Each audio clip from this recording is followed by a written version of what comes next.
Incluso en Estados Unidos, para finales de julio, si esto sigue así, nos quedaremos sin existencias. Ahora mismo, estamos tirando de las reservas. Lo que digamos está amortiguando un poco el golpe.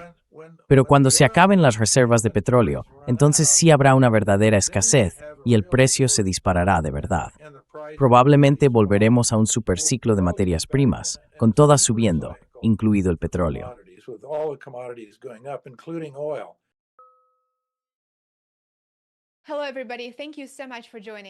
Hola a todos, muchas gracias por acompañarnos. Soy Lena Petrova y os doy la bienvenida a un nuevo episodio de Asuntos Mundiales en Contexto. Hoy me alegra mucho volver a recibir al Dr. Steve Hanke.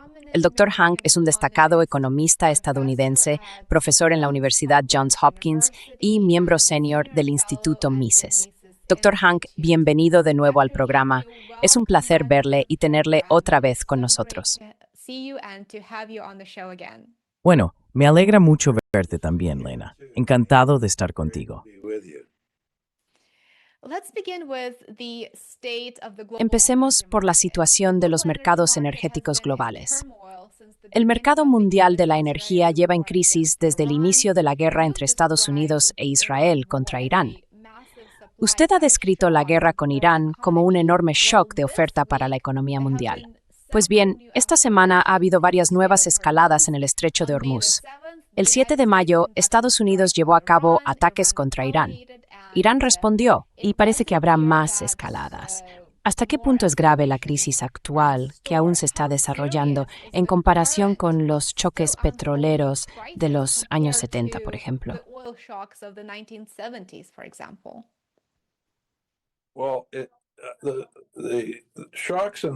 Bueno, los choques de los años 70 fueron graves, pero el actual es de otra naturaleza y, en cierto modo, mucho más serio. Porque primero, en los 70 tuvimos 1973, la guerra del Yom Kippur. Y políticamente, en ese momento se tomó la decisión de reducir el suministro de petróleo que llegaba al mercado internacional. Eso provocó la llamada crisis del petróleo de 1973. Y ya sabes, hubo racionamiento y todo lo demás. Luego, en 1979 tuvimos la revolución en Irán, y eso generó otra crisis del petróleo. Pero de nuevo, el suministro se redujo por motivos políticos. En otras palabras, fue una situación en la que, digamos, se cerró el grifo por decisiones tomadas a nivel político, y luego se volvió a abrir.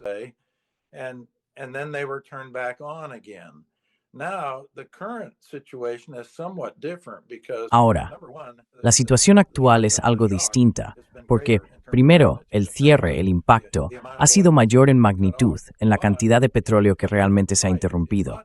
Pero es de otro tipo. No es político en el sentido habitual, sino físico, porque se ha cerrado el estrecho de Hormuz. Vale, eso podría ser algo temporal, pero ha habido mucha destrucción de capacidad petrolera en la región del Golfo. Eso es algo físico. Así que los efectos son diferentes. Y también cambia el riesgo de que el cierre dure más tiempo, porque es un problema más físico. Tú mencionabas la posibilidad de una escalada. Si las cosas escalan, y ahí está el peligro, si Estados Unidos e Israel deciden subir un peldaño en esa escalada, habrá un contraataque por parte de Irán, y los iraníes, básicamente, podrían dejar fuera de servicio una gran parte de la capacidad física de producción en el Golfo.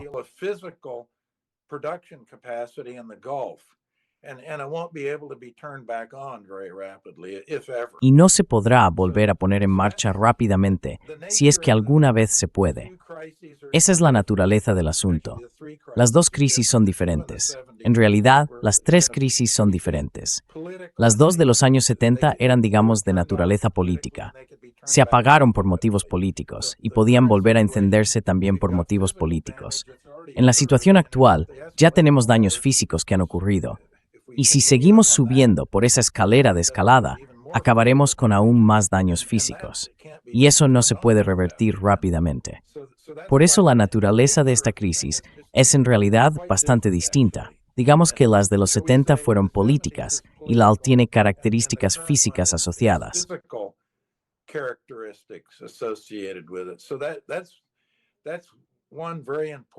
Eso es algo muy importante que la mayoría de la gente pasa por alto, por cierto. Y si miramos la magnitud de lo que está ocurriendo ahora, Lena, tenemos la pérdida de petróleo por el impacto que llega a través del Golfo. Son unos 14 o 15 millones de barriles al día, más o menos. Y el precio ha subido desde que empezó la guerra, dependiendo del tipo de crudo y demás, entre un 60 y un 70%. Así que hemos tenido un gran aumento de precios. Y cuando sube el precio, ya sabes, las curvas de demanda tienen pendiente negativa. Eso significa que si el precio sube, la cantidad demandada baja. Sin embargo, en el caso del petróleo, a corto plazo no hay muchos sustitutos.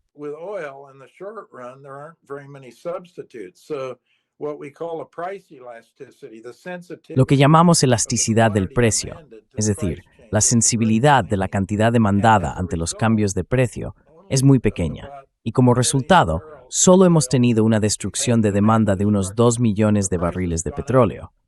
El precio ha subido, la cantidad demandada ha bajado. Parece que de los 14 o 15 millones que se han recortado, solo unos 2 millones se han destruido realmente. Así que hay una diferencia enorme, de unos 11 o 12 millones. ¿Y de dónde sale ahora ese petróleo? Pues lo estamos obteniendo reduciendo las reservas. Antes de empezar, mencionabas a Jeff Curry, uno de los grandes expertos en el mercado del petróleo. Curry ha señalado que incluso en Estados Unidos, si esto sigue así, para finales de julio nos habremos quedado sin inventarios.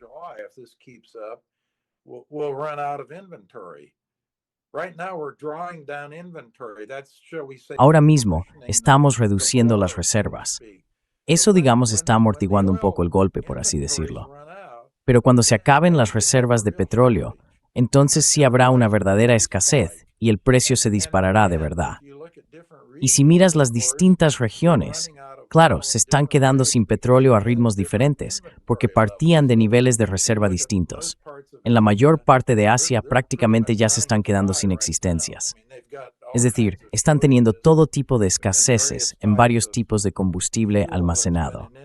El principal es el queroseno, donde ya están empezando a tener problemas serios.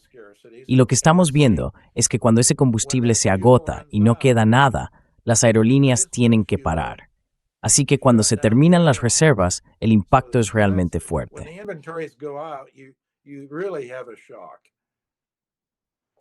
Por supuesto. Así que, más o menos, ahí es donde estamos ahora.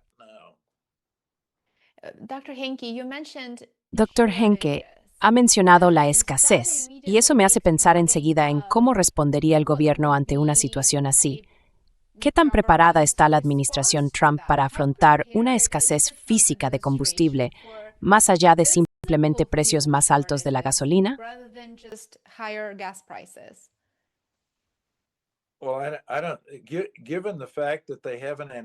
Bueno, teniendo en cuenta que no han previsto ninguna de las consecuencias de la guerra, yo diría que no están muy preparados. En realidad, no saben qué hacer, porque no han pensado bien las cosas. Si hubieran considerado todas esas consecuencias negativas de la guerra, nunca habrían entrado en ella. No se dieron cuenta de que el núcleo del problema es, Lena, que la administración Trump nunca entendió que el estrecho de Hormuz iba a cerrarse y que los iraníes lo controlarían. Y por cierto, los iraníes van a seguir controlándolo. La idea de que, de alguna manera, no van a tener el control del estrecho es falsa, ¿verdad?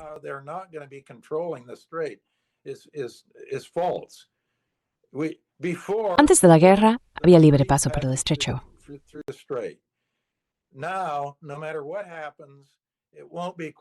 Ahora, pase lo que pase, ya no será tan libre. Entre otras cosas, probablemente el mejor escenario sería algo parecido al Acuerdo de Montreux de 1936, que permitió a los turcos gestionar y cobrar peajes por el paso a través de los estrechos de los Dardanelos y del Bósforo. Así habría tránsito, sí, pero con un peaje. Quizás sea ahí donde acabemos. Creo que probablemente sería la mejor situación, porque si no, los iraníes siempre tienen esa amenaza. Ahora está claro que tienen la capacidad de cerrar el estrecho. ¿Y qué significa eso? Pues que habrá costes de seguro más altos, más riesgo, más incertidumbre, todo eso.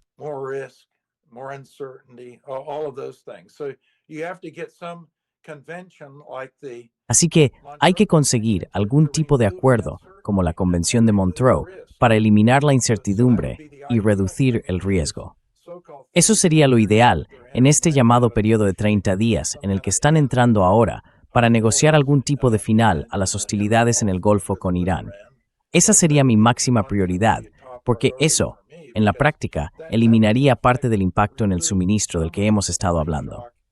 No todo, porque en realidad sí ha habido daños en el lado de la oferta, daños físicos ahora mismo.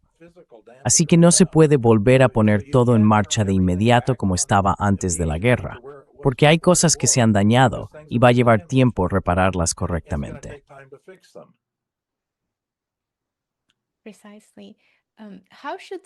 ¿Cómo deberían responder los bancos centrales ante un shock de oferta geopolítico como este?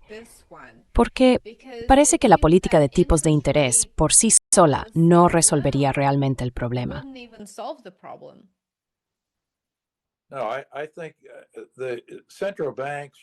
No, creo que los bancos centrales deberían centrarse básicamente en una sola cosa: vigilar la oferta monetaria. Deberían fijarse un objetivo de crecimiento de la cantidad de dinero y prestar atención a eso. Antes de la guerra no lo hacían y no creo que vayan a hacerlo ahora ni a corto plazo. Y eso, por cierto, es un problema. Eso genera mucha incertidumbre. Si hubieran seguido la teoría cuantitativa del dinero, comportándose como buenos monetaristas, la tasa de crecimiento de la oferta monetaria sería más o menos constante, una tasa coherente con los objetivos de inflación que se hayan marcado. Y entonces no tendríamos toda esta incertidumbre, ni tú me estarías haciendo la pregunta que me estás haciendo ahora.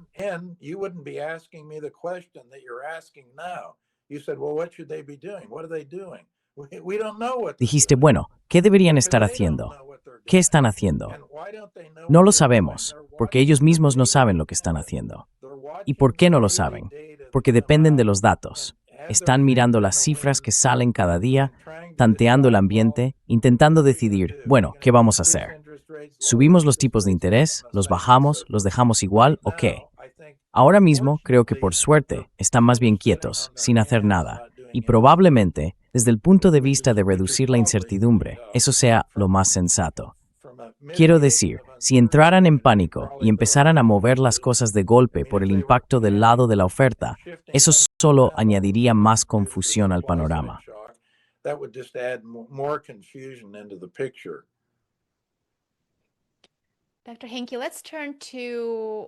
Doctor Henke, pasemos a uno de los mayores sobresaltos en los mercados energéticos.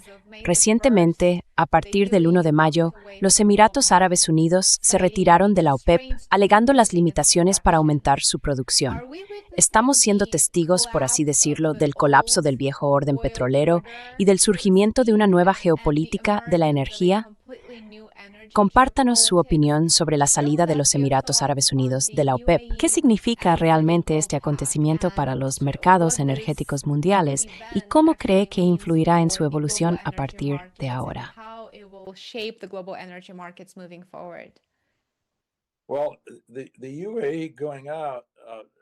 Bueno, que los Emiratos Árabes Unidos salieran de la OPEP no me sorprendió, porque fui miembro del Consejo Asesor Financiero de los Emiratos desde 2008 hasta 2014.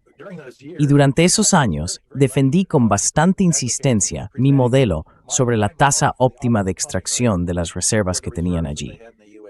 Ese modelo de tasa óptima de bombeo tiene varios factores que apuntan a que deberían estar extrayendo más. El modelo que les presenté, y del que hablé mucho con ellos, indicaba que probablemente deberían bombear más, no menos, de lo que estaban haciendo. Y la razón es sencilla. Si uno prevé que el precio real del petróleo va a ir bajando con el tiempo, eso significa que el valor que se obtendrá en el futuro por extraerlo más adelante será, en términos reales, ajustado por inflación, menor que el valor de esas reservas si se extraen y se venden ahora.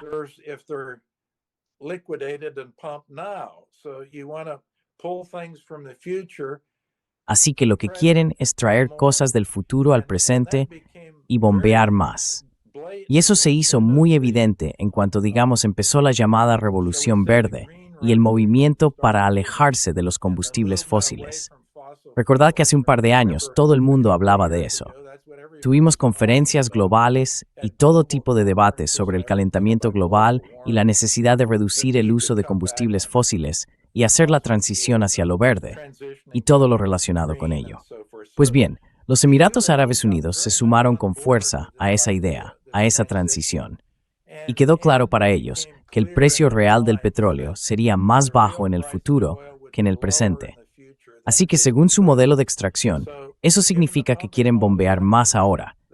Y hace un par de años anunciaron una política para intentar maximizar la producción actual.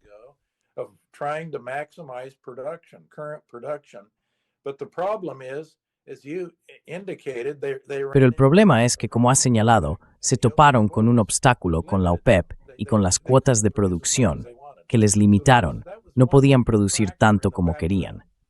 Así que ese fue un factor que estaba ahí, en segundo plano. Luego empieza la guerra, y en cuanto comienza, en los Emiratos Árabes Unidos se dan cuenta de que su capacidad de producción podría quedar destruida. Y si eso ocurriera, imaginemos que por la razón que sea, escalamos el conflicto con Irán, y este responde con drones y misiles, destruyendo gran parte de la capacidad de producción de petróleo en los Emiratos. Entonces los Emiratos no podrían producir nada en el futuro. Como consecuencia, el valor de esos ingresos futuros cae de forma drástica, porque no puedes producir. Aunque tengas las reservas, no puedes extraerlas.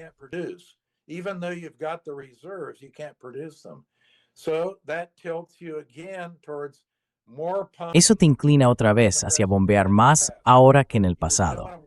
No quieres esperar, quieres producir ya. Quieres sacarlo de ahí antes de que llegue un dron y te deje sin capacidad de producción.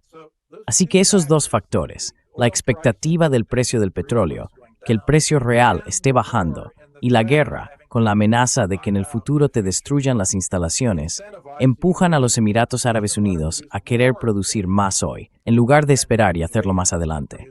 Y al final, tiraron la toalla y dijeron, nos salimos de la OPEP, no queremos estar limitados por las cuotas. Ese es el modelo de bombeo, la lógica económica del asunto. Pero también hay un lado político, y es que los Emiratos tienen una relación muy tensa con los saudíes.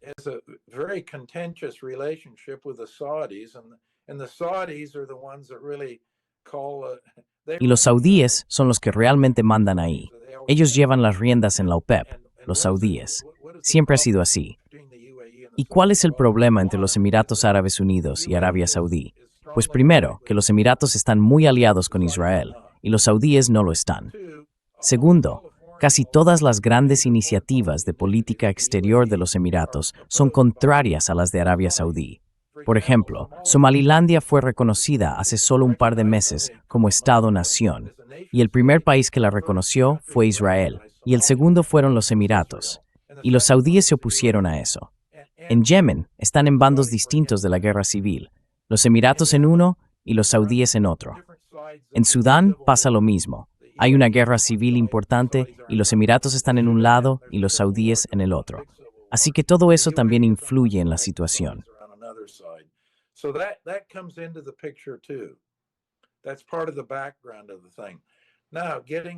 Eso forma parte del contexto del asunto. Ahora, yendo a tu pregunta principal, ¿qué significa esto para la OPEP?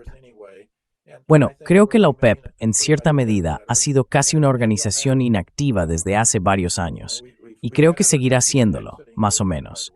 Ya hemos visto, por cierto, a otros países salir de la OPEP en los últimos 10 años, más o menos. Y lo que ocurrirá es que habrá más producción fuera de las limitaciones y las cuotas de la OPEP, lo que significa que la OPEP será menos relevante.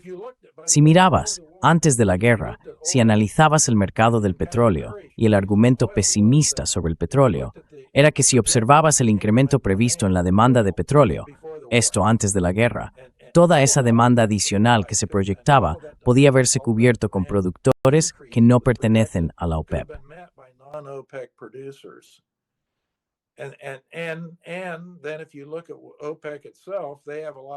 Y si miras a la propia OPEP, todavía tienen mucha capacidad excedente. Ese era el argumento bajista. Ahora bien, creo que al menos a corto o medio plazo, tenemos un escenario claramente alcista por algunas de las razones de las que hablábamos antes. Volviendo a Jeff Curry, que es un gran experto en este tema, Curry, y coincido con él, señala que probablemente volvamos a entrar en un superciclo de materias primas, con todas las materias primas subiendo, incluido el petróleo. Ahora, ¿por qué la guerra amplificó, motivó o avivó ese superciclo? El superciclo ya se estaba preparando, los fundamentos apuntaban a ello, los precios de las materias primas habían estado débiles y estaban a punto de empezar a subir. La guerra cambió todo eso, en el sentido de que ahora todo el mundo se da cuenta de que más vale no estar corto en materias primas, porque pueden cortarse de un día para otro.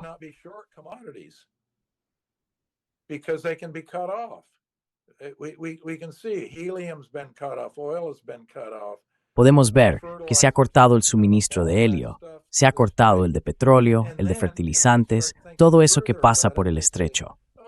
Y luego si uno lo piensa un poco más, dice claro, y Estados Unidos tiene todas esas sanciones, puede sancionarte y puede aislarte. Estados Unidos puede dejarte fuera. Así que si miras todas esas posibilidades de interrupción en la cadena de suministro de materias primas, ¿a qué conclusión llegas? Que quieres acumular materias primas y tener una pequeña reserva. Y quienes hicieron eso con inteligencia, casi por accidente, fueron los chinos. Los chinos tienen enormes reservas de petróleo, además de otras materias primas.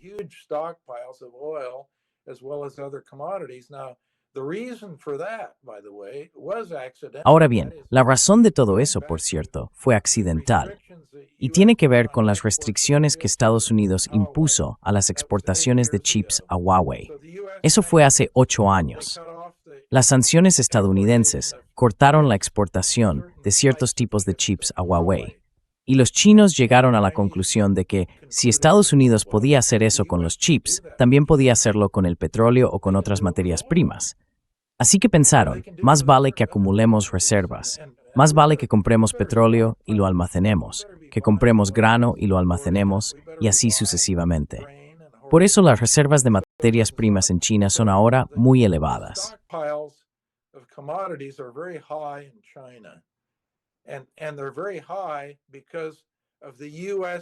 Y son muy altos por las sanciones de Estados Unidos que se impusieron a Huawei hace 8 años. Todas esas sanciones tienen un efecto en cadena, tienen consecuencias, y esto es una de ellas. Y creo que con la guerra estoy de acuerdo con Curry. Y Curry básicamente ha dicho que todos los países van a estar en una situación en la que nadie querrá quedarse corto de materias primas. Esa va a ser la conclusión política. ¿Y qué significa eso? Significa que todos van a demandar más materias primas para acumular reservas por precaución.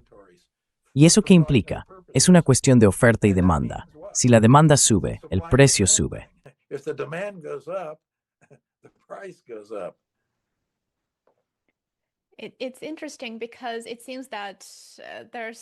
Es interesante porque parece que hay muchos ejemplos de decisiones de política exterior de Estados Unidos que en realidad han salido mal.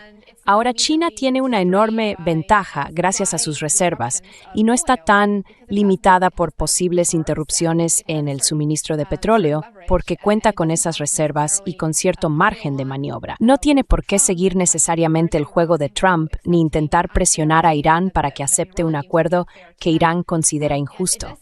Y da la impresión de que, como decías, alejarse de los sistemas y marcos controlados por Estados Unidos podría convertirse en uno de los principales motores para proteger la propia soberanía.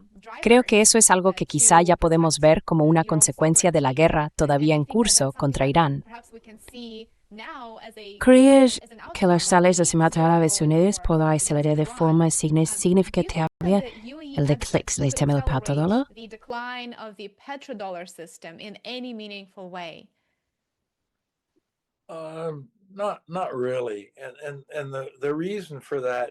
No, en realidad, no. Y la razón es que aunque se hable mucho de esto y haya bastante revuelo, la verdad es que si vendes petróleo, y el petróleo en su mayoría se cotiza en dólares, recibes dólares. Entonces la pregunta es, ¿dónde colocas esos dólares? Pues en activos denominados en dólares. Porque si miras los mercados bursátiles mundiales, por ejemplo, casi 3/4 partes, o mejor dicho, 2/3 de la capitalización internacional de las bolsas están en activos y acciones denominados en dólares. Y con los bonos pasa lo mismo. Así que, básicamente, no hay dónde esconderse. There's no place to hide, basically. You have to put the money into dollars because Tienes que poner el dinero en dólares, porque los mercados de capitales, ya sean de acciones o de bonos, están completamente dominados por activos denominados en dólares. Así que creo que toda esta discusión sobre el petrodólar es la verdad una tormenta en un vaso de agua, porque ahora mismo no hay alternativas reales. Quizá en los márgenes haya un pequeño movimiento, pero muy poco. Y lo que mencionabas al final, esa idea de que la política estadounidense puede volverse en su contra. Si miras la política de Estados Unidos, acaban de publicarse las percepciones globales sobre qué países se ven de forma favorable o desfavorable. Y Estados Unidos solía tener bueno, eso fue hace 2 años. This was 2 years ago. The rating was plus 22%. La valoración era de más 22%. El resultado neto, más 22%. Así que una visión muy positiva de Estados Unidos. Pero eso ha caído, y ahora la cifra es de menos 16%. Y Rusia, su resultado neto es solo de menos 11%. Es decir, Estados Unidos está por detrás de Rusia en cuanto a la percepción internacional de favorable frente a desfavorable. Estados Unidos genera una opinión más desfavorable que Rusia. Y ahora, fíjate en China. China está en más 7. China tiene, de hecho, una valoración positiva. Así que tenemos a China en positivo, a Rusia en negativo y a Estados Unidos aún más en negativo. Y esas son las 3 grandes potencias. Así que el giro se dirige claramente hacia China. China es la gran ganadora en todas las actividades y esfuerzos diplomáticos internacionales que están en marcha.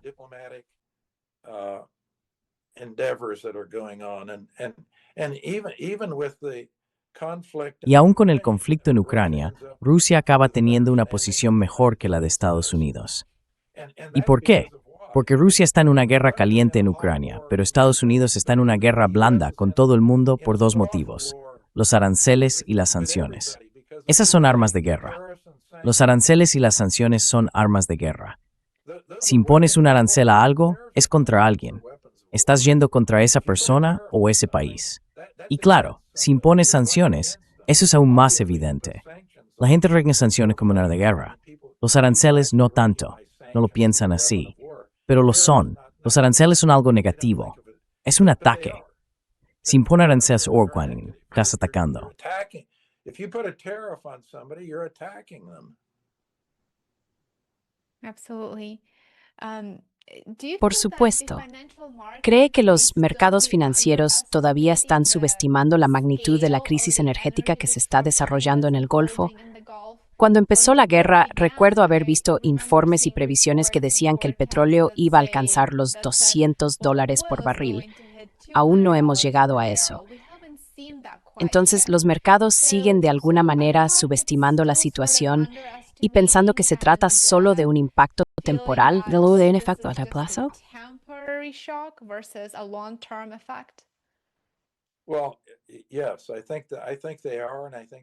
Bueno, sí, creo que lo están.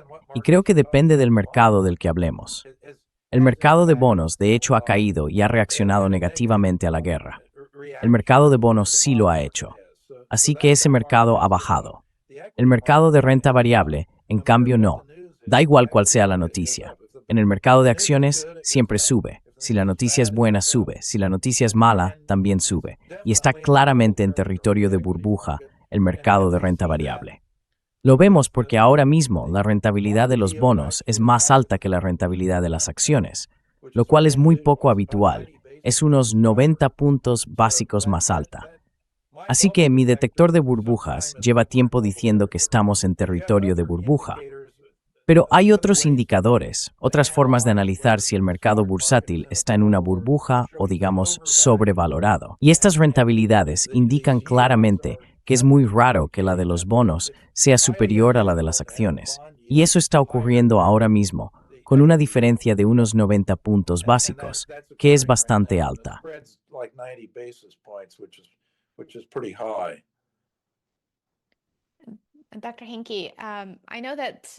Dr. Hanke, sé que la gente escucha esto y probablemente se pregunte, bueno, ¿cómo me va a afectar a mí? ¿Qué debería esperar dentro de un par de meses si esta guerra continúa, como parece que va a ser, porque no da señales de terminar pronto? Así que, ¿cómo es probable que los consumidores normales aquí, en Estados Unidos, noten los efectos de este conflicto, digamos, en los próximos 3 a 6 meses?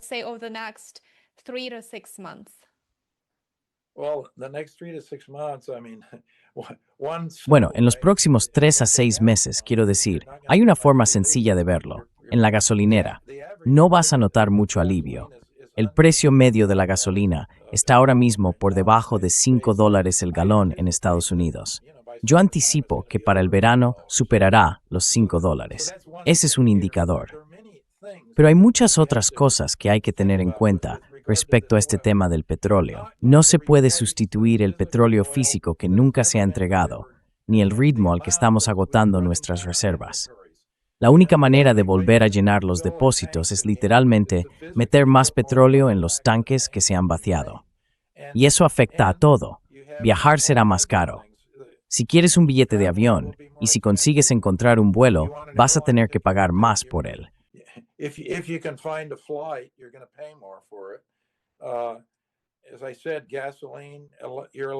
Como decía, la gasolina, la factura de la luz, todo va a subir. Y los productos petroquímicos, igual. El petróleo crudo que llega se usa para fabricar todo tipo de cosas, y todo lo que se hace con derivados del petróleo va a ser más caro. Y no olvidemos las materias primas, los llamados superciclos. Eso significa que todos los productos básicos que se utilizan al principio del proceso de fabricación también van a encarecerse. Y si miramos los datos ahora mismo, por cierto, si vemos cosas como el acero, ha subido alrededor de un 16% desde que empezó el año, que es un aumento importante. El ferrovanadio ha subido un 90%, el molibdeno un 25%, el litio un 39%, el hidróxido de litio un 49% y el espodumeno de litio un 52%. Lithium hydroxide up 49%, lithium spodumene up 52%. Tantalum up 33%. El tántalo ha subido un 133%, el niobio un 28%, el aluminio un 22%. El cobre solo ha subido alrededor de un 5%, pero seguirá subiendo. Así que todas estas materias primas van a aumentar de precio por el superciclo. Y todo eso al final se traslada a los productos finales que compras o produces. Por poner un ejemplo sencillo, imagina que compras una olla de cobre para cocinar, pues te va a costar más. En realidad, todo tipo de cosas, prácticamente todo lo que tienes, casi cualquier objeto físico que toques, está relacionado con alguna materia prima y va a costar más.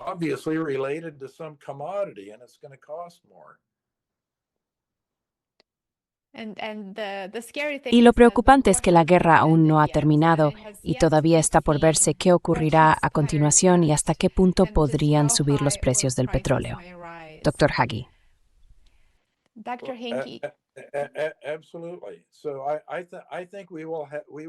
Por supuesto.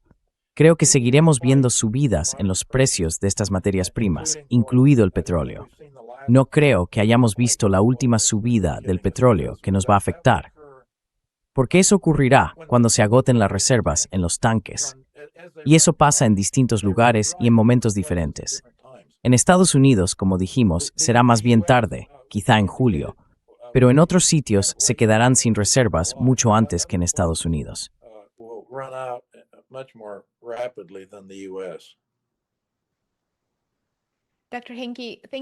Dr. Hanke, muchísimas gracias por acompañarnos hoy y por ser tan generoso con su tiempo. Ha sido una conversación realmente fascinante y espero que nuestros espectadores hayan aprendido mucho. Le deseo que tenga un excelente resto del día y, como siempre, espero volver a tenerle pronto en el programa. Encantado de estar contigo, Lena. Que tengas un buen fin de semana. Gracias. Thank you. Gracias igualmente.